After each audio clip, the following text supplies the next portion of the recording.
Puppy Power. Hello, and welcome to another episode of Hey Cousins, hosted by Peaches from Peace, Love, and Light. Believe in yourself and all that you are. Know that there is something inside you that is greater than any obstacle. If you or someone you know has talked about or contemplated suicide, please call 988 and get help today. Have you ever heard the saying, dogs are man's best friend? If so, you may be intrigued to learn that this declaration was first made in 1870 by an attorney named George Graham Vest in a Supreme Court case. Since then, science has proven that both dogs and humans have more than just their love for cuddles and long walks in common. Both dogs and humans share the hormone oxytocin, which is released in the brain, giving us warm and fuzzy feelings. So it's no wonder that there is a rise in the use of dogs in mental and emotional therapies. For some people, there is nothing cuter or more adorable than a furry little puppy. And although beauty is in the eye of the beholder, there is a real chemical reaction that takes place when humans and dogs lock eyes with each other.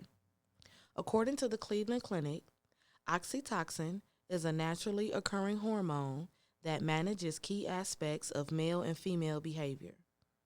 Some of these behaviors include addiction, depression, anxiety, and PTSD, or post traumatic stress disorder. So it is no wonder that if you're experiencing any of those symptoms, your therapist or psychologist may suggest an ESA or emotional support animal. It is worth mentioning an emotional support dog and service dog may look the same. However, they serve two completely different purposes.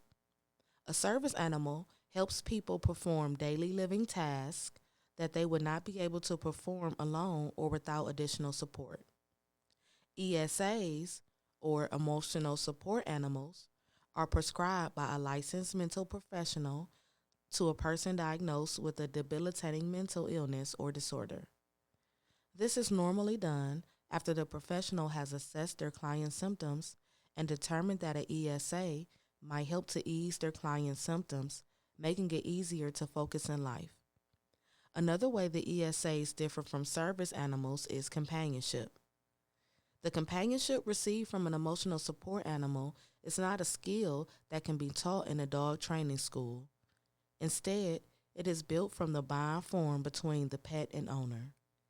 This is especially important to understand if you are someone that has trust issues, PTSD, or poor interpersonal relationships. Building a relationship with your emotional support animal will be no different than building a relationship with a human. Animals are unique. They have likes and dislikes. They have triggers, and most importantly, they feed off of our emotional responses. If your dog senses that you are tense or stressed, they may come over for cuddles or they may avoid you completely. Just like humans, your pooch likely has its own love language that you'll have to learn how to interpret. Being patient and investing time into learning how your dog responds in different situations is actually a great way to learn how to be patient with yourself and other interpersonal relationships. Just like your dog will rely on you for food, shelter, and affection, at some point in your life, you will find yourself having to rely on the assistance of someone else.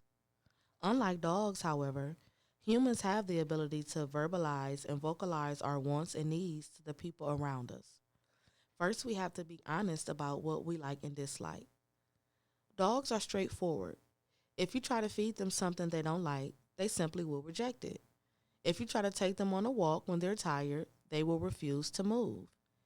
Give yourself the time and space that you need to learn how to live in your truth. Reject what no longer serves you and invite in all of the things that bring you happiness and joy. Thank you for tuning into another episode of Hey Cousins, hosted by Peaches from Peace, Love, and Light. This show is sponsored by Sean Lee Jones and the Creative Healing Foundation. Make sure that you subscribe to this podcast to stay up to date with the latest and exclusive content. And if you would like to continue the conversation, leave your thoughts, questions, and concerns in the comment section.